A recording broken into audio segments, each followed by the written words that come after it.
If she had truly moved on, she wouldn't need you to know about it. That is the sentence most men feel but never fully form.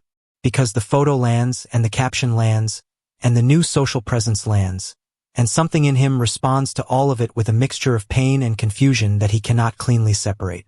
The pain makes sense. The confusion is the part nobody explains. The confusion comes from a signal that doesn't add up. Because genuine peace does not need an audience. Genuine release does not require documentation.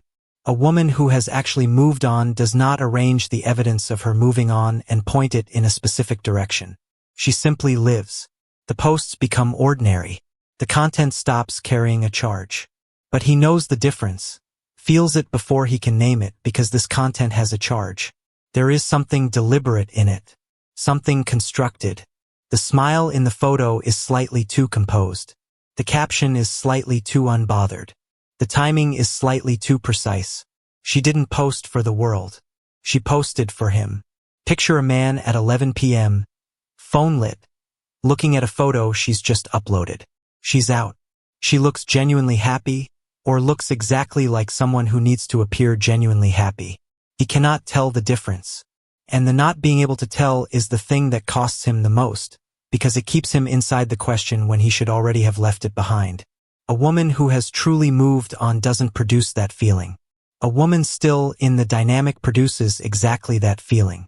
This video will explain the mechanism behind the performed moving on, what it actually communicates, what it is designed to accomplish, and why the man who understands it clearly is the one who exits the dynamic with something intact. What follows is the psychology most men miss entirely, and pay for missing. You know this experience too precisely to dismiss it as paranoia. The relationship ended or fractured or entered the ambiguous gray zone between ended and ongoing, and then the performance began.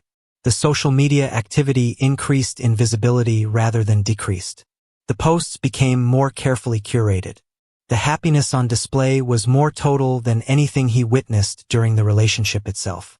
The new friendships, the new experiences, the new visual presentation of a woman who had clearly shed something heavy and arrived lighter on the other side, all of it visible, all of it available to him specifically because they were still connected through the digital infrastructure of a relationship that had technically concluded. And he watched. Not because he was stalking, because the content was there, presented at the threshold of his awareness with all the subtlety of a closed door left slightly open. He felt the intended effect and hated that he felt it. Felt the pull toward analyzing what the images meant, whether she was genuinely fine or performing fine, whether the man occasionally visible in her recent photos was significant or incidental. He ran the analysis he knew was costing him something and ran it anyway. That analysis is the trap. And the trap is specifically designed for men who still care. A man sits with his phone face down because he knows that turning it over and checking her profile will cost him something and he will check it anyway within 10 minutes. He is in a negotiation with himself that he is going to lose. The losing is not weakness. It is the natural consequence of caring about someone whose behavior is still structured around his awareness of her. She is not living her new life. She is performing it, and the performance only has an audience because part of him is still watching. The brutal contrast. A woman who has genuinely moved on produces silence, not content. Her posts become ordinary, unloaded, aimed at no one in particular. The performed moving on produces exactly the opposite. Content with a direction, warmth with a target, happiness that is just slightly too perfectly assembled to be entirely unself-conscious. Understanding why she performs rather than simply lives is where the psychology gets precise. The mechanism is called social proof as power rebalancing, and it is one of the most psychologically loaded behaviors in the post-relationship landscape. Here is what is actually happening beneath the performance. When a relationship ends, especially one where significant emotional investment was made on one or both sides, the power dynamic does not simply reset to neutral. It enters a new phase, one where both people are navigating the question of who mattered more, who was more affected, and who will emerge from the ending in the stronger position. This is not a conscious competition. It is an emotional one, driven not by strategy but by the basic human need to not be the one who lost more. A woman who performs her moving on is not doing so because she has moved on. She is doing so because she hasn't, or because the ending left her with a power deficit she is trying to correct. The performance is the correction. The visible happiness, the curated evidence of a full and forward-moving life, the social presence that communicates I am fine, I am more than fine, I was not the one who was damaged by this, all of it is aimed at reclaiming a position she felt the ending threatened. Contrast this with the woman who is genuinely fine. She does not produce visible happiness. She produces ordinary life. Her social presence reflects the texture of her actual days rather than the emotional argument she is trying to win. The performed moving on is always, at its foundation, a communication. And communications require recipients. She is not posting for her followers. She is posting for the one person she knows will see it, the one person whose belief in her happiness matters enough to construct. Picture her in the blue light of a phone screen at midnight, choosing which photo to post. Not the one where she looks most genuinely happy, the one where she looks most convincingly unbothered. There is a difference between those two things. She knows the difference. She chose correctly for the purpose. The performance is not evidence of her moving on. It is evidence of the opposite, that she is still emotionally inside the dynamic enough to need him to believe she isn't. What this looks like across the full range of real post-relationship behavior, and how a man can finally read it clearly rather than through the distortion of his own pain, is next. The tells are specific. They are consistent. And once seen, they cannot be unseen. The first tell is timing. Genuine living does not produce content on a schedule that correlates with his activity. Performed moving on does. The post arrives shortly after he was active online. The story goes up the day after he was seen somewhere without her. The photo appears the morning after a moment when she knew his attention might be directed elsewhere. The timing is not always this clean, but the pattern emerges across enough instances to be readable. The second tell is intensity. Genuine contentment produces low-key content. The ordinary textures of a good life. Unremarkable dinners, comfortable days, the kind of happiness that doesn't require documentation because it doesn't need to prove anything. Performed contentment produces the opposite. Curated, high contrast, slightly excessive evidence of a woman who is clearly, visibly, emphatically fine. The overstatement is the tell. Peace does not shout.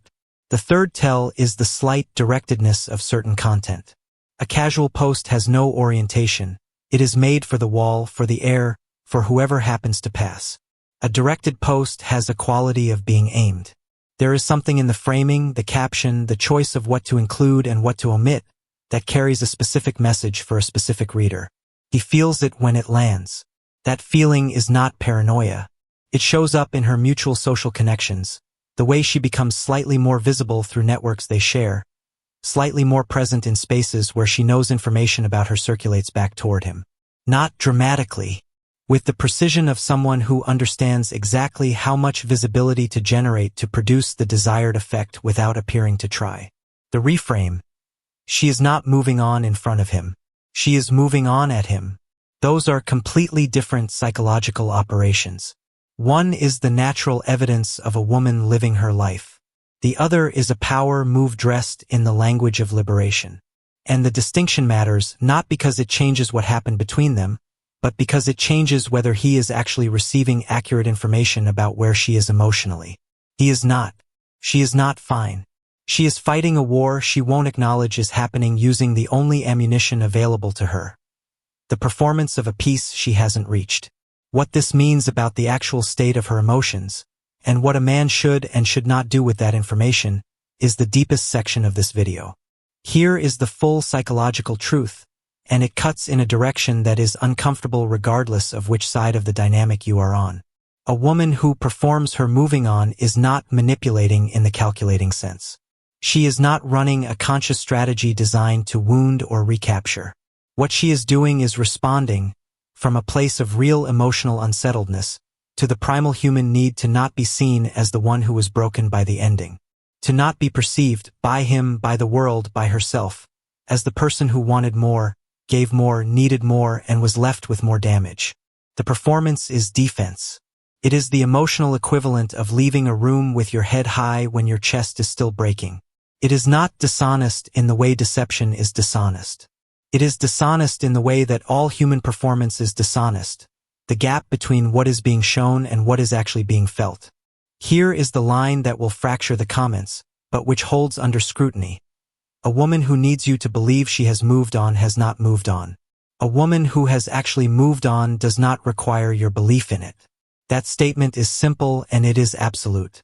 Real peace does not produce an audience. Real release does not require witnesses. The need to be perceived as unbothered is the evidence of being bothered. But here is the layer beneath that, the part that is actually useful for a man to understand. Her performed moving on is not a signal to chase, and it is not a signal to dismiss. It is a signal to read accurately, because reading it accurately changes what he does next. Picture a man who interprets the performance as evidence that she has genuinely moved on. He concludes the connection is finished, exits the emotional territory, and begins his own actual process of release. He has read the signal correctly. Now picture a man who interprets the performance as an invitation, as confirmation that she still cares, and that care means possibility, and that possibility means the ending isn't final, and that if he reaches back at the right moment she will receive him. He has read the signal through the filter of his own hope. She is still in the dynamic. That does not mean the dynamic has a future. Those are two completely different things. The pain of that distinction between her being emotionally present in the ending and the ending still being real is the most important thing a man can carry clearly through the post-relationship landscape.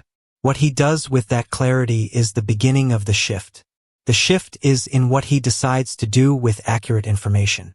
Before this video, he was running an analysis without a framework, watching her behavior, feeling the charge in it, knowing something was happening beneath the surface, but unable to name it precisely enough to act from a clear position. The analysis ran in circles. The circles cost him energy. The energy he spent circling was energy not directed toward his own actual life. The framework changes the cost-benefit structure immediately. Once he knows that performed happiness is evidence of her continued emotional investment, not evidence of her peace, two things become possible that were not possible before. First, he can stop being wounded by the performance. The wound was coming from his interpretation of it as evidence of her indifference, as proof that he mattered less than he believed, as the verdict of a woman who had fully and cleanly left him behind.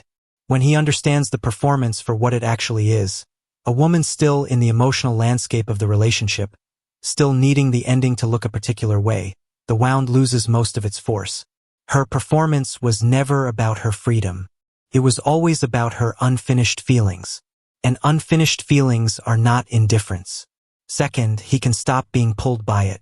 The pull was coming from hope, the specific hope that the charge in the content meant there was still something to recover, that the relationship had a door still open, that if he made the right move at the right time, she would receive it. Once he understands that her emotional investment in the ending and the ending being real are not mutually exclusive, the pull stops being reasonable. She is still there emotionally. The thing they had is still ending. Both of those facts are true simultaneously. The man who holds both without collapsing toward either, without dismissing the first or being seduced by it into misreading the second, is the man who exits this chapter with his integrity intact.